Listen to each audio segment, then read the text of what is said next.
শীর্ষ রাজনৈতিক দলের নেতৃবৃন্দকে সাথে নিয়ে এবারে জুলাই ঘোষণাপত্র পাঠ করছেন মাননীয় প্রধান উপদেষ্টা ডক্টর মোহাম্মদ ইউনূস। আসসালামু আলাইকুম। আজকে দেশের নেতৃবৃন্দকে সঙ্গে নিয়ে জাতির যে গুরুত্বপূর্ণ দায়িত্ব পালন করতে আমরা এসেছি, আল্লাহ তার জন্য আমাদের জন্য রহমত বর্ষণ করছেন। আল্লাহর রহমত নিয়ে আমি এই ঘোষণাপত্র পাঠ করব। বিসমিল্লাহির রহমানির রহিম। যেহেতু উপনিবেশ বিরোধী লড়াইয়ের সুদীর্ঘকালের ধারাবাহিকতায় এই ভূখণ্ডের মানুষ দীর্ঘ 23 বছর পাকিস্তানের স্বৈরশাসকদের বঞ্চনা ও শোষণের বিরুদ্ধে রুখে দাঁড়িয়েছিল এবং নির্বিচার গণহত্যার বিরুদ্ধে গণপ্রতিরোধ গড়ে 1971 সালে 26শে মার্চ স্বাধীনতা ঘোষণা করে রক্তক্ষয়ী মুক্তিযুদ্ধের মাধ্যমে জাতীয় মুক্তির লক্ষ্যে বাংলাদেশ রাষ্ট্র প্রতিষ্ঠা করেছিল। এবং যেহেতু বাংলাদেশের আপামর জনগণ দীর্ঘ আন্দোলন সংগ্রামের মধ্য দিয়ে এই ভূখণ্ডে স্বাধীনতার ঘোষণাপত্রে বিবৃত সাম্য, মানবিক মর্যাদা, সামাজিক সুবিচারের ভিত্তিতে উদার গণতান্ত্রিক রাষ্ট্র বিনির্মাণের আকাঙ্ক্ষাকে বাস্তবায়নের জন্য সর্বোচ্চ ত্যাগ স্বীকার করেছে, এবং যেহেতু স্বাধীন বাংলাদেশের 1972 সালের সংবিধান প্রণয়ন পদ্ধতি এর কাঠামোগত দুর্বলতা ও অপপ্রয়োগের ফলে স্বাধীনতা পরবর্তী আওয়ামী লীগ সরকার মুক্তিযুদ্ধের জন আকাঙ্ক্ষা পূরণে ব্যর্থ হয়েছিল এবং গণতন্ত্র ও রাষ্ট্রীয় প্রতিষ্ঠানগুলোর কার্যকারিতা ক্ষুণ্ণ করেছিল, এবং যেহেতু স্বাধীনতা পরবর্তী আওয়ামী লীগ সরকার স্বাধীনতার মূল মন্ত্র গণতান্ত্রিক শাসন ব্যবস্থার বিপরীতে বাকশাল নামে সাংবিধানিকভাবে একদলীয় শাসন ব্যবস্থা কায়েম করে এবং মত প্রকাশ ও বিচার বিভাগের স্বাধীনতা হরণ করে, যার প্রতিক্রিয়ায় 1975 সালের 7ই নভেম্বর দেশের সিপাহী জনতার ঐক্যবদ্ধ বিপ্লব সংগঠিত হয় এবং পরবর্তী সময়ে একদলীয় বাকশাল পদ্ধতির পরিবর্তে বহুদলীয় গণতন্ত্র, মত প্রকাশ ও বিচার বিভাগের স্বাধীনতা পুনঃপ্রবর্তনের পথ সুগম হয়। এবং যেহেতু 80-র দশকে সামরিক স্বৈরশাসনের বিরুদ্ধে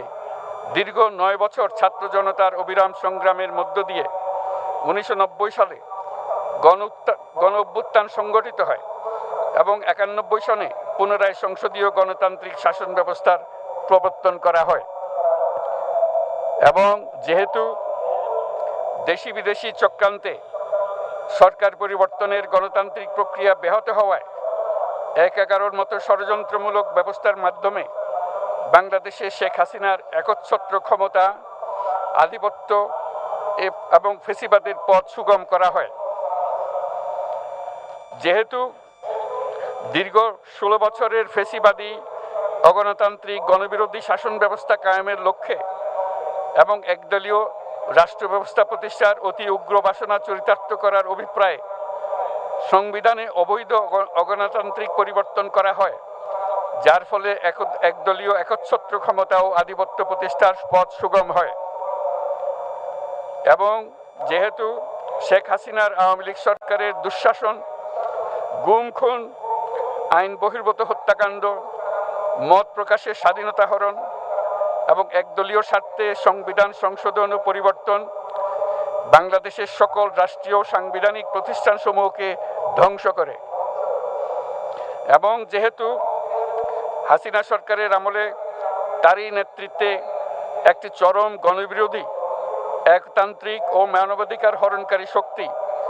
বাংলাদেশকে একটি ফ্যাসিবাদী, মাফিয়া এবং ব্যর্থ রাষ্ট্রের রূপ দিয়ে আন্তর্জাতিকভাবে বাংলাদেশের ভাবমূর্তি ক্ষুণ্ণ করে, এবং যেহেতু তথাকথিত উন্নয়নের নামে শেখ হাসিনার ফ্যাসিবাদী নেতৃত্বে সীমাহীন দুর্নীতি,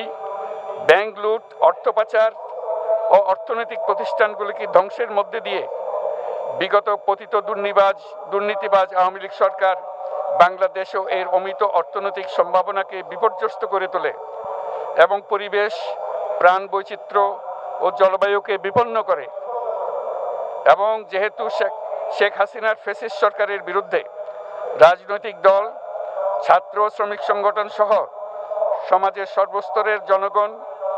গত প্রায় 16 বছর যাবৎ নিরন্তর গণতান্ত্রিক সংগ্রাম করে জেল জুলুম, হামলা মামলা, গুম খুন ও বিচার বহির্ভূত হত্যাকাণ্ডের শিকার হয়। এবং যেহেতু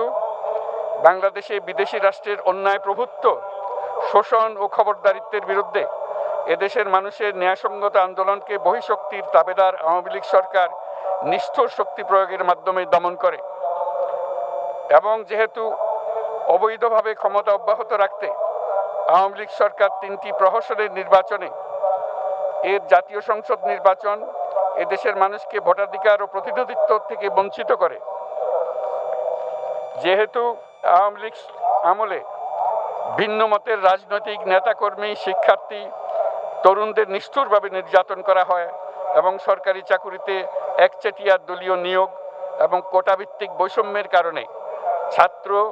চাকুরি প্রার্থী, নাগরিকদের মধ্যে চরম ক্ষোভের জন্ম হয়। এবং যেহেতু বিরোধী রাজনৈতিক দল সংগঠনের উপর চরম নিপীড়নের ফলে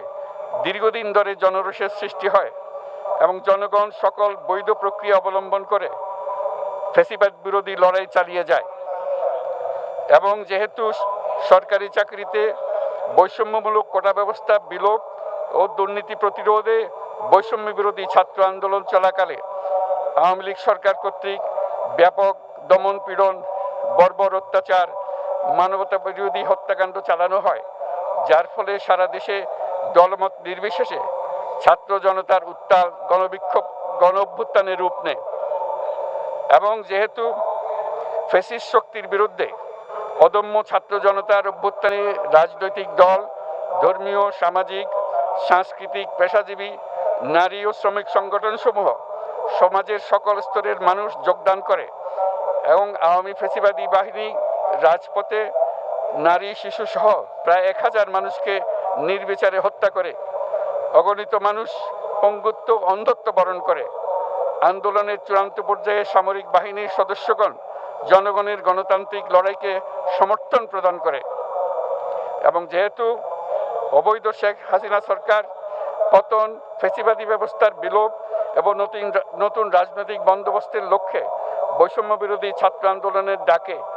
জনগণ অসহযোগ আন্দোলন শুরু করে, পরবর্তী সময়ে 5ই আগস্ট ঢাকা অভিমুখে লং মার্চ পরিচালনা করে এবং ফ্যাসিবাদ বিরোধী আন্দোলনরত সকল রাজনৈতিক দল, ছাত্র জনতা তথা সর্বস্তরের সকল শ্রেণীর, পেশার, আপামর জনসাধারণ তীব্র আন্দোলনের চূড়ান্ত পর্যায়ে গণভবনমুখী জনতার উত্তাল যাত্রার মুখে ফ্যাসিস্ট হাসিনা 5ই আগস্ট 2024 তারিখে পদত্যাগ করে দেশ ছেড়ে পালিয়ে যেতে বাধ্য হয়। এবং যেহেতু বাংলাদেশের রাজনৈতিক ও সাংবিধানিক সংকট মোকাবেলায় গণ অভ্যুত্থানের মধ্য দিয়ে ব্যক্ত জনগণের সার্বভৌমত্বের প্রত্যয় ও প্রয়োগ রাজনৈতিক ও আইনি উভয় দিক থেকে যুক্তিসঙ্গত, বৈধ ও আন্তর্জাতিকভাবে স্বীকৃত। এবং যেহেতু জনগণের দাবি অনুযায়ী এরপর অবৈধ দ্বাদশ জাতীয় সংসদ ভেঙে দেওয়া হয় এবং সংবিধানের 106 অনুচ্ছেদ অনুসারে সুপ্রিম কোর্টের মতামতের আলোকে সাংবিধানিকভাবে ডক্টর মোহাম্মদ ইউনূসের নেতৃত্বে 8ই আগস্ট 2024 তারিখে একটি অন্তর্বর্তীকালীন সরকার গঠন করা হয়। এবং যেহেতু বাংলাদেশের সর্বস্তরের জনগণের ফ্যাসিবাদ বিরোধী তীব্র আকাঙ্ক্ষা এবং ছাত্র জনতার অভ্যুত্থানের মধ্য দিয়ে ফ্যাসিবাদ, বৈষম্য, দুর্নীতিমুক্ত সমাজ ও রাষ্ট্র বিনির্মাণের অভিপ্রায় প্রকাশিত হয়, সেই হেতু বাংলাদেশের জনগণ সুশাসন ও সুষ্ঠু নির্বাচন, ফ্যাসিবাদী শাসনের পুনরাবৃত্তি রোধ, আইনের শাসন, অর্থনৈতিক ও সামাজিক ন্যায় বিচার নিশ্চিত করার লক্ষ্যে নিয়মতান্ত্রিক উপায়ে বিদ্যমান সংবিধান ও সকল রাষ্ট্রীয় সাংবিধানিক প্রতিষ্ঠানের গণতান্ত্রিক সংস্কার সাধনের অভিপ্রায় ব্যক্ত করে এবং সেহেতু বাংলাদেশের জনগণ বিগত 16 বছরের দীর্ঘ ফ্যাসিবাদ বিরোধী আন্দোলন সংগ্রামকালে এবং 2024 সালের জুলাই গণঅভ্যুত্থানকালীন সময়ে ফ্যাসিস্ট আওয়ামী লীগ সরকার কর্তৃক সংগঠিত গুম খুন হত্যা, গণহত্যা, মানবাধিকার বিরোধী অপরাধ ও সকল ধরনের নির্যাতন, নিপীড়ন ও রাষ্ট্রীয় সম্পত্তি লুণ্ঠনের অপরাধসমূহের দ্রুত উপযুক্ত বিচারের দৃঢ় অভিপ্রায় ব্যক্ত করছে।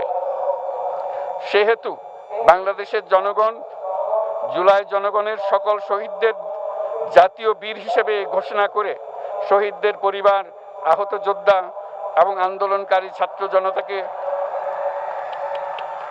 প্রয়োজনীয় সকল আইনি সুরক্ষা দেওয়ার অভিপ্রায় ব্যক্ত করেছে এবং সেহেতু বাংলাদেশের জনগণ যুক্তিসঙ্গত সময়ে আয়োজিতব্য অবাধ ও সুষ্ঠু ও নিরপেক্ষ একটি নির্বাচনের মাধ্যমে গঠিত জাতীয় সংসদে প্রতিশ্রুত প্রয়োজনীয় সাংবিধানিক সংস্কারের মাধ্যমে দেশের মানুষের প্রত্যাশা, বিশেষত তরুণ প্রজন্মের আকাঙ্ক্ষা অনুযায়ী আইনের শাসন ও মানবাধিকার, দুর্নীতি, শোষণমুক্ত, বৈষম্যহীন ও মূল্যবোধ সম্পন্ন সমাজ এবং গণতান্ত্রিক রাষ্ট্র ব্যবস্থা প্রতিষ্ঠার অভিপ্রায় ব্যক্ত করেছে এবং সেহেতু বাংলাদেশের জনগণ এই প্রত্যাশা ব্যক্ত করছে যে একটি পরিবেশ ও জলবায়ু সহিষ্ণু, অন্তর্ভুক্তিমূলক, টেকসই উন্নয়ন কৌশলের মাধ্যমে বর্তমান ও ভবিষ্যৎ প্রজন্মের অধিকার সংরক্ষিত হবে এবং সেহেতু বাংলাদেশের জনগণ এই অভিপ্রায় ব্যক্ত করছে যে ছাত্র গণঅভ্যুত্থানের 2024-এর উপযুক্ত রাষ্ট্রীয় সাংবিধানিক স্বীকৃতি প্রদান করা হবে এবং পরবর্তী নির্বাচনে নির্বাচিত সরকারের সংস্কারকৃত সংবিধানের তফসিলে এই ঘোষণাপত্র সন্নিবেশিত করা হবে এবং 5ই আগস্ট 2024 সালে গণঅভ্যুত্থানে বিজয়ী বাংলাদেশের জনগণের আকাঙ্ক্ষার প্রতিফলন হিসেবে এই ঘোষণা প্রণয়ন করা হলো। জাতির সার্বিক মঙ্গল কামনা করে আমি জুলাই ঘোষণাপত্র আপনাদের সবার সামনে উত্থাপন করলাম। আল্লাহ সকলের জন্য মঙ্গল দান করুন, জাতির জন্য মঙ্গল নিয়ে আসুক। সবাইকে ধন্যবাদ। আল্লাহ হাফেজ।